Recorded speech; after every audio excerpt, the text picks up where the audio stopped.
Hello, everybody, and welcome to our webinar this morning on collections of compostable food service packaging. My name is Tom Mockridge. I'm the product director at Paperround, and I will be talking about the service that we offer and the things that we have learned from running the service for the past 18 months or so. I'm joined today by Ailey Brunton and David Dice from Vegware, who will be talking a bit more about how they help set up sites and the details of the Vegware product set. And we're delighted to have with us today David Newman, who is the managing director of an organisation called the BBIA, which is the trade association for all manufacturers of compostable packaging. And he will give us a few comments on wider perspective on this particular and very interesting and dynamic market. Next slide, please, Jess. So a couple of issues of housekeeping before I kick off. Please do ask questions in the Q&A chat bar on the right of the screen. We will try and answer. We have about 25 minutes or so of material today, and then we'll try and answer as many questions as we can in an open session at the end of the formal presentation. Any questions that we don't answer, we will do a written follow-up and send answers to all questions to everybody after the webinar. If you want to, you can pause or rewind at any point during the session, and we will be making a recording available to everyone after the event is closed. So from a Paperround perspective, the headlines today are that what we have learnt is that compostable services work well if they're correctly set up and good preparation goes into them. That when you have these services, a compostable collection, you capture both unrecyclable food service items that previously had no real home, but you also capture food scraps, which previously, again, wouldn't have made it into the typical food service collections. We've also found that when you set up a service for collecting compostables, we've seen reduced contamination in other recycling streams, particularly mixed recycling. And we have seen at sites a reduction in the volume of general waste produced as more is diverted into recycling. Next slide, please, Jess. So Paperround, for those of you who don't know us, we're a large London and Brighton based total waste management company.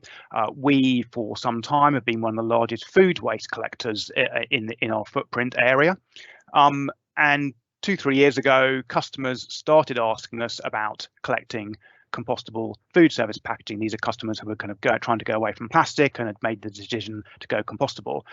We were a little bit nervous about this because we know that the composting sites have very high standards of contamination. They need very low quantities of contamination in order to accept material, and there have been a couple of known collections that haven't worked particularly well. So we thought our customers want this. We need some help, and we set up a formal partnership with Vegware, which is the UK's leading provider of this kind of product. And we agreed that we would set up trials for a number of companies, extended trials, and we ran them for a year with 12 particular companies to make sure that we could get this service to work. Next slide, please, Jess.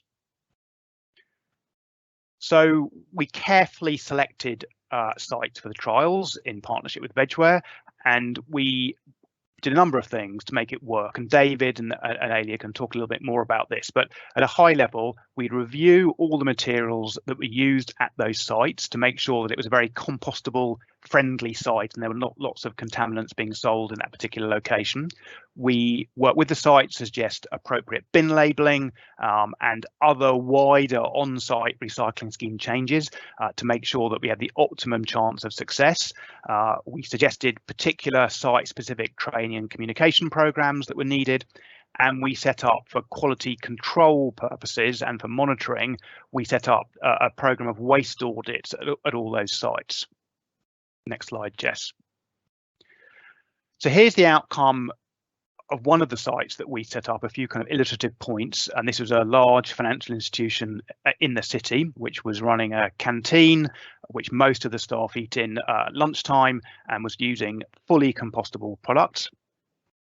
At that particular site, in the trial, we were achieving 85 to 90% target material, which against what you'd normally see in terms of contamination rates in mixed recycling is a great outcome. And if you look at the pie chart on the bottom left of the slide, we were getting about 75%, 74% vegware material in the compostable collections. We were getting about 12% food, which is perfectly acceptable, and it's to be collected in that stream. We were seeing about 11% waste and recyclables, which is a problem, which shouldn't have been in there, and we were seeing a little bit of tissue. So our target for this service is to get contamination down to about 10%, and we were achieving it with the sites we were doing in the trials. We ran engagement events at that site. We were in their canteen with a stand at lunchtime on a number of occasions. We're now getting better at doing digital versions of those kind of engagement events, and we have specific signage, and you can see there's bright pink signage, what we're trying to collect, with specific photographs of the materials we were after. And on the general waste posters, we were putting the contaminants we were seeing at that site. We were saying, get those contaminants, here are photographs of them, get those in these general waste bins. So that particular site, we saw a reduction in contamination in the mixed recycling on that site by about 40%, as the food service items were being moved into the compostable stream and no longer appearing in mixed recycling, which is great. And we saw a reduction in general waste at that site of about 6%, as food service items were not being put, not only were they not being put into the mixed recycling, they were not going to general waste, and therefore the general waste volumes were falling. And we did see we were capturing food at that site, food scraps that previously would have ended up as contaminants in recycling or in the general waste bins. We were capturing those in the compostable service. Next slide, please, Jess. So on the back of these successful trials, which is we ran for about a year with 12 different customers, we launched in the teeth of the pandemic last May, which was a bit of an odd time to launch it, but I'll explain why in a minute. We launched the service. We now have about 30 service users. It's a very straightforward, logistically, it's a very straightforward service. We provide 240 litre bins, and we have a sack service as well. Material must be provided to us in compostable sacks or loose. We collect typically on a box truck, and that's the same vehicle that's going to sites to collect food, glass, coffee, paper, card bales, etc. So we're not causing additional vehicle movements to collect this material. We do require a site survey. We do want to go to site and make sure that the site is one where compostable collections are going to work. We'd be very nervous about doing it in a shopping centre where it's difficult to control contamination, for example. And then we do, as I said, focus on these controlled environments. In-house canteens are really good, and we do require audits. Next slide, please, Jess.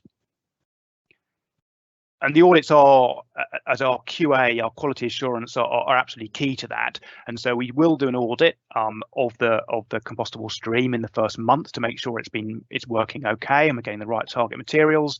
If there are any issues identified with that, we will do a second audit within 3 months to kind of iron anything out and make sure we've got any problems sorted out. And then we do require an annual audit, but they're very sort of simple audits that we do, but we do require them annually thereafter. And we are targeting a maximum contamination rate of 10%. Next slide, please, Jess. But the compostable sites, the composting sites themselves, actually require a better performance than that. They require a maximum of about 5% contamination. So we have invested, and with support from Vegware and from the government Quango RAP, some investment of about £70,000 in a specialist sorting line, which is unique to us, to further get high quality material through these collections. If you could run the video, Jess.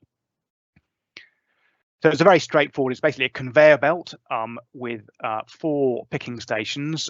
That big hopper, bins of compostables are tipped into it. They then run up on a belt and over the belt. And we have, when we're running this, we have 4 picking stations where we have trained pickers who know what are the right compostable products that they should leave on the line, which end up in these big bins at the end, and they pull out contamination materials, sort of cans, plastic bottles, that kind of thing. And we take all our material to a site, a very sort of state-of-the-art composting site run by a company called Envar, which is up near Cambridge. They process about 300,000 tonnes of mainly garden waste, but also some food waste mixed in there every year. And they have further sorting and refining equipment, which gets the contamination rate down to basically zero to meet a particular standard they have to get to for their compost product. Next slide, Jess. So in summary, the service works well when planned and managed, and David will talk a little bit more about that in a second. It does need to be viewed as part of a wider building scheme. It does have benefits for overall recycling quality across the whole site, enables to capture food scraps that we were previously losing, and it does, done well, reduce volumes. Next slide, Jess. So that's it from me, is an overview of what we've done and how the service works. We thought we'd ask a quick question here. So we launched the service in the middle of the pandemic a year ago because we were getting a lot of inquiries from people who are saying we are now using more disposables because of various issues around COVID and safety of our staff. And so we're interested to know whether it is something that is the COVID situation has meant that you are more likely to be using disposable food service items. So the question is, if you think yes to that, please could you do a thumbs up? And do nothing if you think the answer is no, and we'll just do a quick straw poll of the audience to see where we are on that question.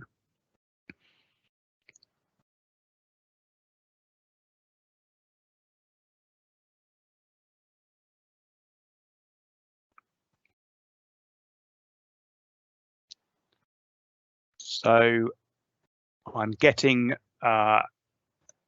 some questions, some feedback in here, and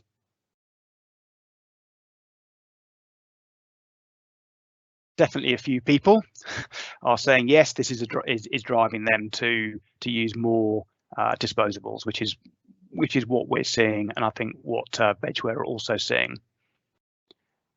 Yeah, so I think that seems to be, yeah, the trend we're seeing seems to be reflected in the answers we're getting here. Okay, with that, I will hand over to Ailey Brunton to talk about the Vegware product mix. Thank you. Thank you, Tom, and morning, everybody. Yes, so anyone who doesn't know me already, I'm Ailey Brunton and I'm Senior Waste Management Consultant at Vegware. I'm just going to chat through a bit of an overview to Vegware as a company, and a bit about our solution, and then I'll hand over to David, who will talk about how we onboard sites onto the paper round service. Next slide, please. So for anyone not familiar with Vegware, we started as a company in 2006, and since then have very much grown quite quickly to become the global specialist in plant-based and compostable food service packaging. We have a range of more than 350 products, and we have distribution across 70 countries of the world. Next slide, please. So at the core of what we do at Vegware is we make packaging from plants. So all our products are made from renewable plant-based materials, and we use recycled and reclaimed material where possible. This is just an overview of some of the materials that we do use that I will quickly chat through. So in replacement of your conventional oil-based plastic that obviously comes from a finite resource, we use PLA, which is a plant-based bioplastic, and we use CPLA, which is a higher heat version of that. To replace polystyrene, we use bagasse, which is reclaimed sugarcane. So once sugarcane has been pressed for its juices, the fibre that's left over would normally be a waste product, but that can be reclaimed and made into fibre-based boxes, plates and bowls, for example. We use a lot of paper and card, which is all sustainably sourced, and we use recycled content where we can. And with the compostability, we have to think about the inks that we use for printing on products. So all of the inks that we use are vegetable or water-based. We also use some Natureflex, which is a clear film made from eucalyptus wood pulp. And we use some palm leaf as well, which is palm leaves from the areca nut palms in the forests of southern India, which naturally fall to the floor and can be collected and heat pressed by local communities. So that's just an overview of all the materials, but as I said, everything is renewable and plant-based, and then compostable after use as well. On to the next slide, please. I think we can all agree that COVID has really demanded a change in the way that food service operates, and caterers now need to stop people all gathering in one central restaurant as they may be used to, which means returning to work with new measures to maintain social distancing. So whether that's things like delivering to desks, grab and go pods, packed lunches, more wrapping, more packaging and more disposables, as we've just all agreed. So this is happening at a time when everyone's commitment to the environment is stronger than ever.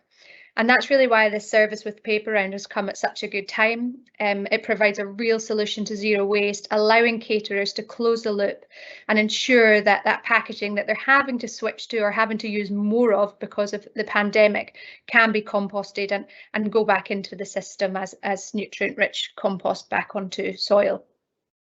Next slide, please. So that brings me nicely on to Vegware's solution. So we see compostable packaging really as the key to zero waste within food service. Conventional packaging, as Tom mentioned, it's hard to recycle. It's made of a mixture of materials and it's contaminated with food waste. So that would have to go to general waste, which ends up at incineration or landfill. But because Vegware is plant-based and it's certified compostable, that means it shares the same recycling stream as the food contamination that's on it. So all of that can be captured together in one bin and then taken for composting, where it's converted into a valuable resource, which returns nutrients to soil and helps plants to grow. Next slide, please. From the outset, Vegware as a company has really set out to be a solutions-based company. So as I said, providing that real solution to zero waste within food service. So we don't want to just sell products, but we actively work to help our customers to be able to close that loop and compost them after use.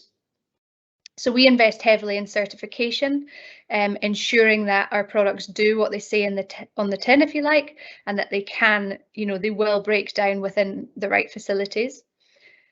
And for over 10 years now, we have worked with composting facilities, running trials of our products and really building that trust from the waste sector so that we can engage with waste collectors like Paper Round to grow those collection routes that are available for our customers.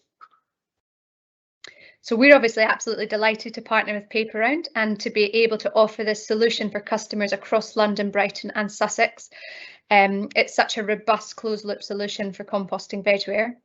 And having this partnership really allows us to support our clients to realise the benefits of using compostables. So I hope that today this will encourage some more businesses to get on board with this and to close the loop as well. So on that note, I shall pass you over to my colleague David, who will chat you through how we work with sites directly. Thanks, Ailey, and hi everyone.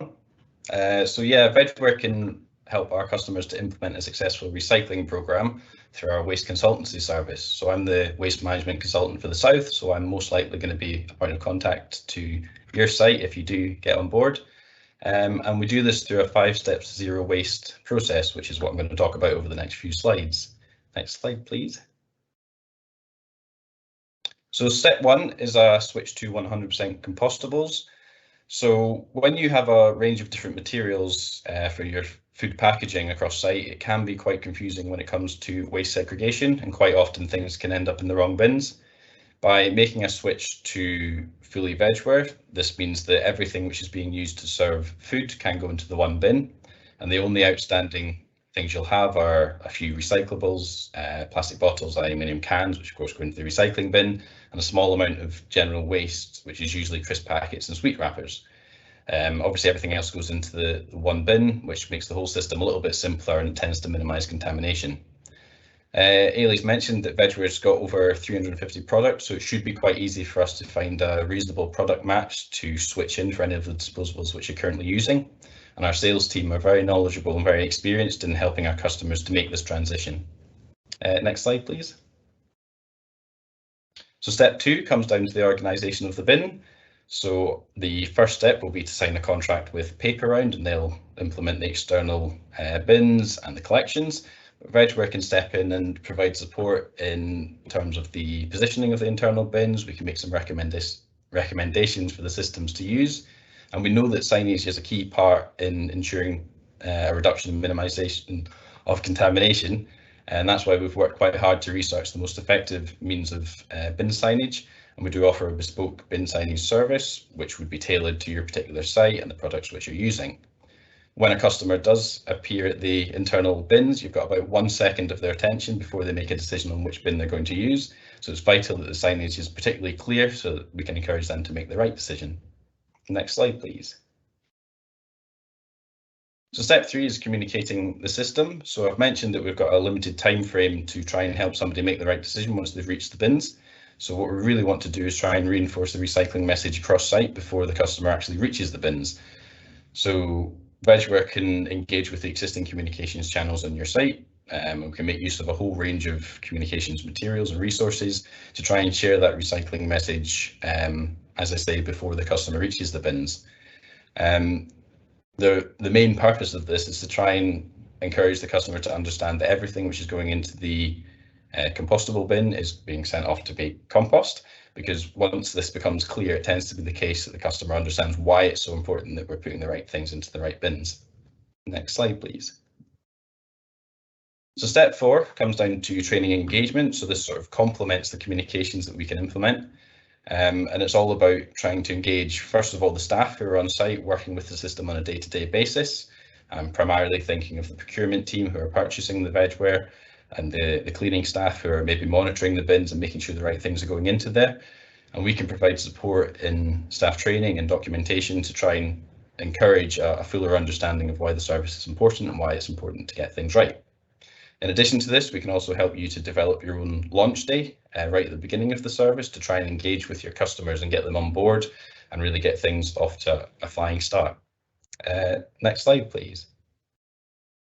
And then finally, step 5 really comes down to trying to maintain the momentum that's been built up over steps 1 to 4. And it's all about measuring and communicating the system. So in terms of measurement, this is monitoring the performance of the bins.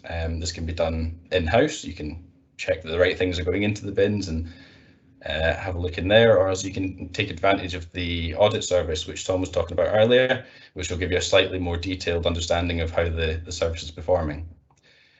The 2 benefits of this are that 1, if the service is performing well, you can really shout about this and keep people excited and maintain that level of engagement. And 2, you'll get a slightly more detailed understanding of if there are any ongoing problems, and you'll be able to develop the communications to address these issues. And of course, we can support with that. One example of this would be a site that we worked with where PLA was consistently being found in the dry mixed recycling because it looks exactly like plastic.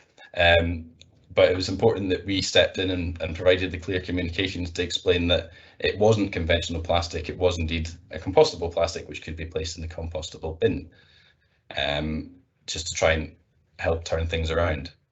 And then finally, we can also help you to demonstrate the success of your service through a case study like the one shown on screen, which again is just another opportunity to shout about when things are going well, promote best practice, and really try and maintain that level of engagement. Next slide, please.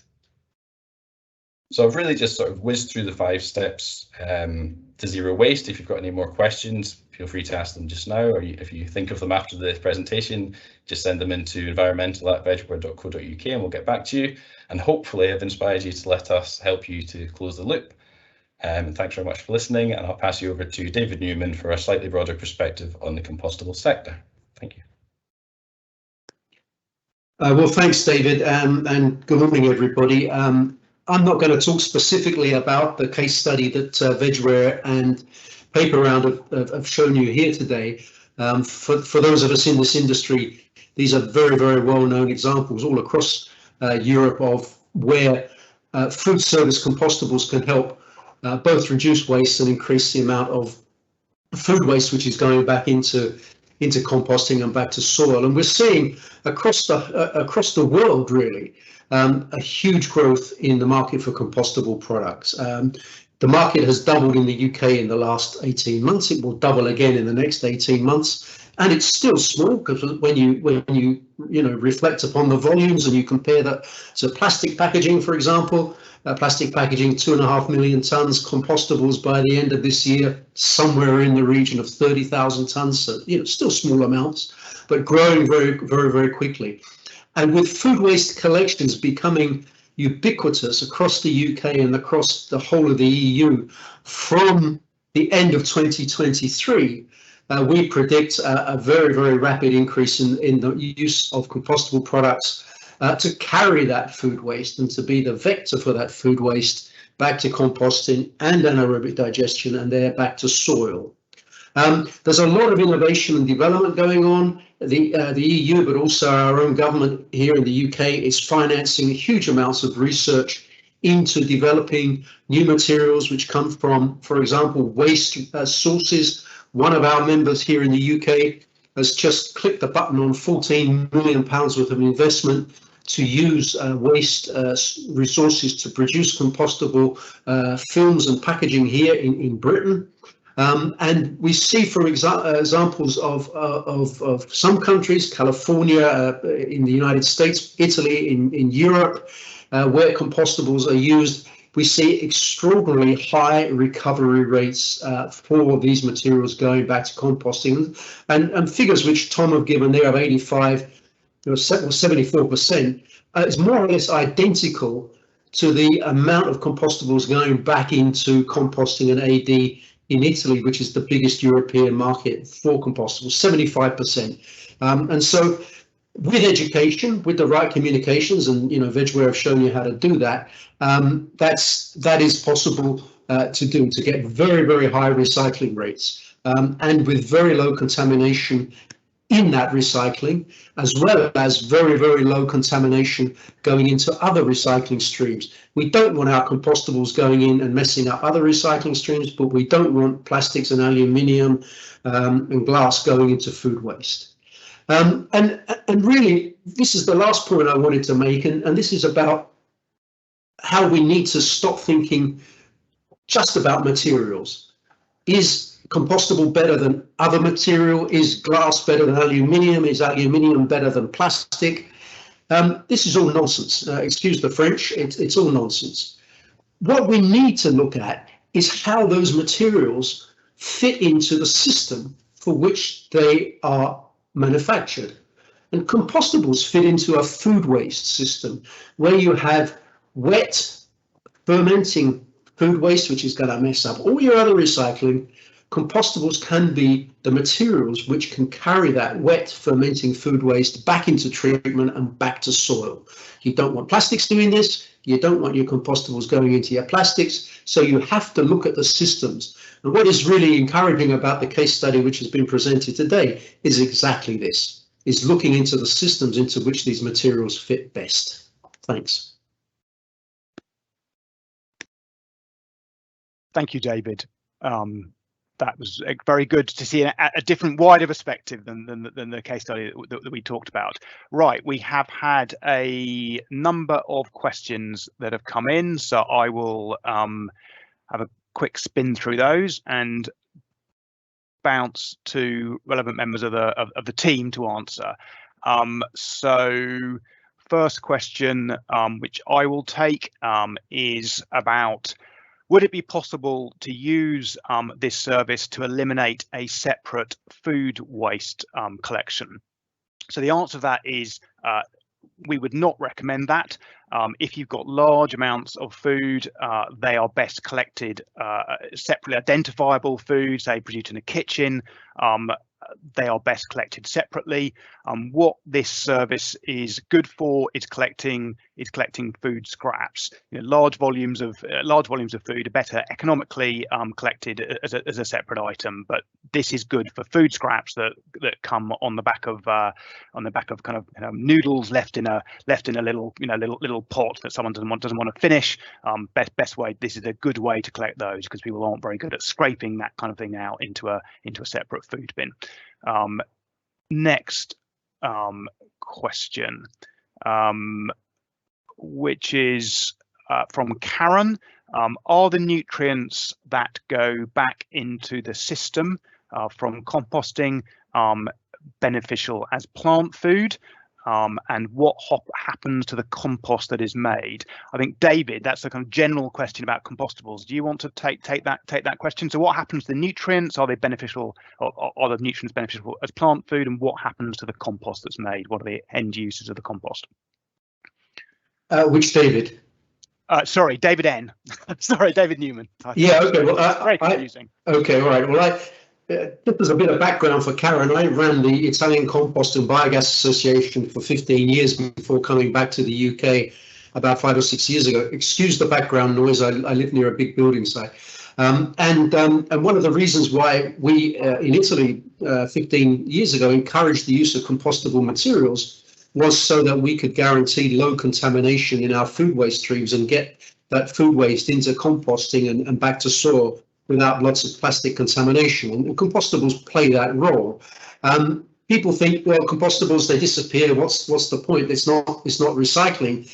If something disappears, how can you call it recycling? But actually, around about 10% of the material which goes into making compostables remains as biomass. In other words, it gets absorbed by worms, by bacteria, and remains as biomass that goes back into soil and is beneficial to soil. Compare that to a tomato, which is about 3%. So these materials do contribute. They contribute also to the composting process we found, and I'm sure Envar will be able to confirm this, because when you have a lot of very wet waste, you need a dry bulking material to allow that to oxygenate and allow that to breathe and to biodegrade naturally. And that is why you mix wet food waste with garden waste when you compost it, but that bulky material which comes from materials like Vegware is really good for the composting process. Thanks, David.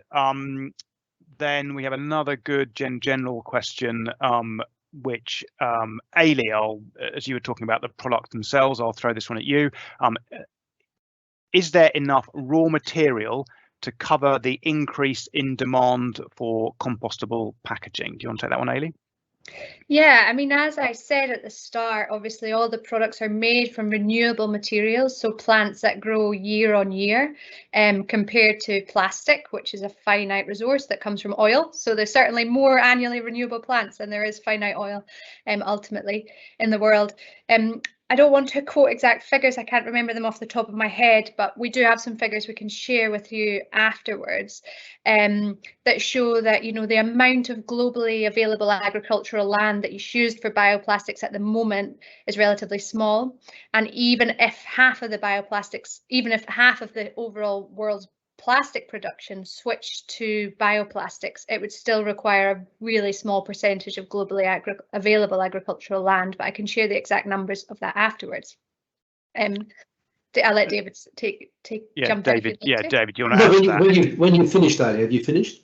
Yeah, on you go. Okay.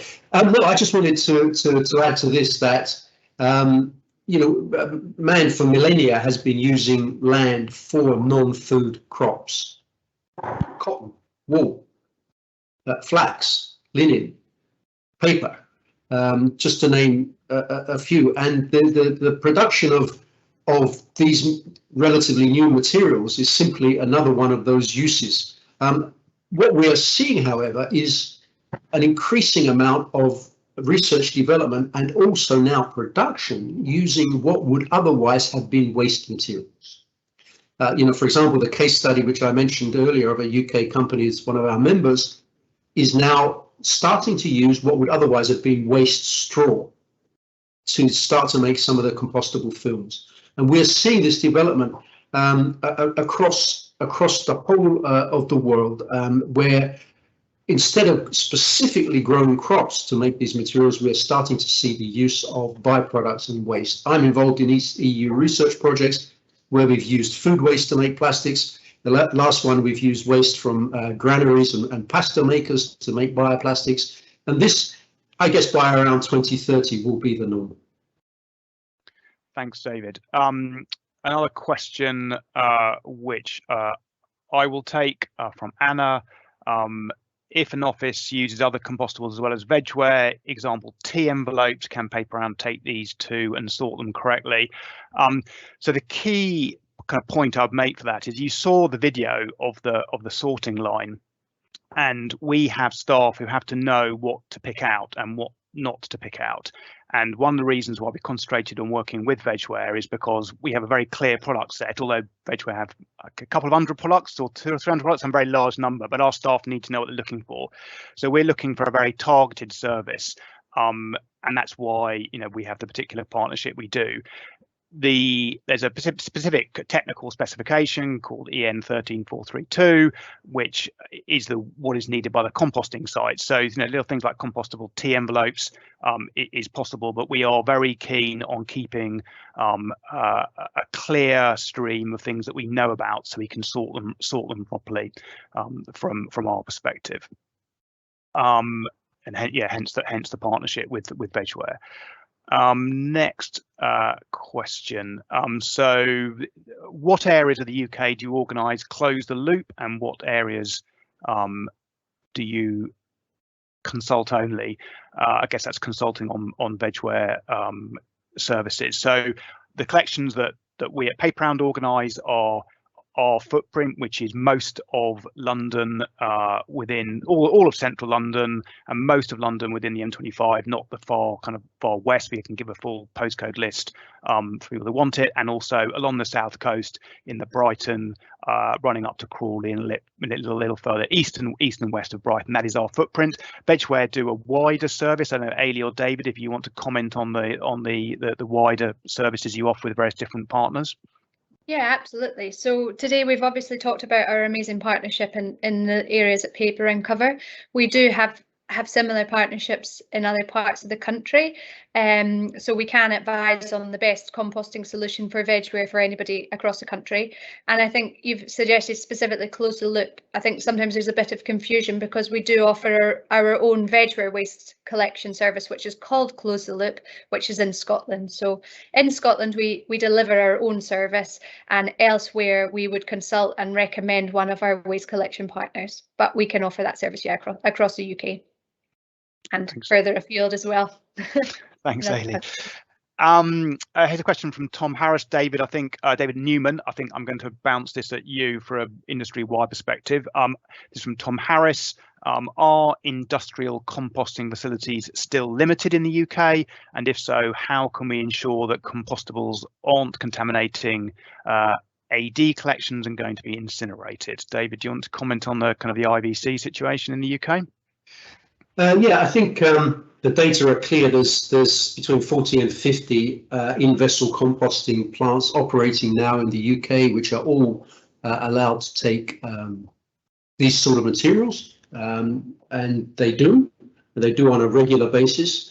That is quite a significant amount of in-vessel composting capacity, actually.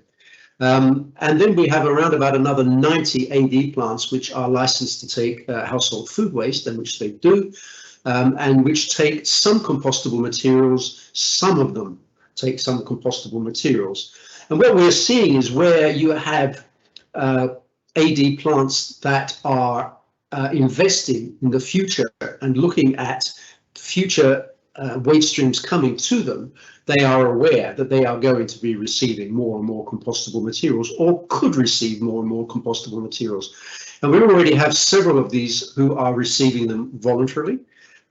They are centrifuging them or pre-pulping them so that those compostable materials go into the digester and break down through the digestion process, or going through a post-digestion composting process. Now, a lot of the AD industry is in very small plants, 10, 20, 30,000 tonne a year plants, financially quite vulnerable and fragile. They're not investing a lot in new technologies, but the consolidation of a lot of those plants when food waste collections come down the road post 2023, I think will mean that they will be investing in technologies to take different types of waste stream, including compostables. The government has announced that it's going to mandate the collection of food waste in compostable paddy liners. So AD plants will have to get used to those as well. And we saw the same process over 20 years in Italy. At the beginning, everything's a mess. At the beginning, everything is confusing. At the beginning, no one wants to change. Overnight, someone changes, everybody follows 2 days later. When we introduced all these norms 20 years ago in Italy, they were not popular, but they became very, very quickly the norms that everybody adhered to, and that led to the growth of one of the biggest food waste industry collection systems in the world. Thanks, David. And I think that answers another, the final question we've got here is, can composting centres keep up with the increasing volumes of used packaging? I think the answer, David has answered that question in the positive, and certainly in our experience with Envar, who we take our material to, is they have a very large site. They process 300,000 tonnes of material a year. We are a drop in the ocean. Exactly. We are a drop in the ocean of what they process, and yeah, exactly. I think the people there's really no issue there at all. People get this completely out of perspective because they compare compostables to plastics and say, oh, you're going to have millions of tonnes of compostables. Again, it's nonsense. Even the British Plastics Federation, which has made the most optimistic estimate of what compostables market will be by 2030, estimated to be 150,000 tonnes. 150,000 tonnes. Now that compares already to garden waste, 6 million tonnes, to food waste around 2 million tonnes, and to future food waste around 5 million tonnes going into treatment. So it's 150,000 tonnes out of 10, 11 million tonnes. Come on, it's actually small fry. Thanks, David. I think we are now coming to the end of our time. There are a couple of questions we've not got to. There are a couple of coming at the last minute, but we will do written answers to those and circulate a summary of the answers we've given in speaking to just now, with a couple of additional questions that we have not got to, as well as the recording of the material and the presentation and the slides. So thanks very much to my fellow panelists, and thank you very much for you to the audience. And if you do want to take advantage of the service, please contact us and we will do everything we can to help. And thank you for attending. Goodbye and have a good day.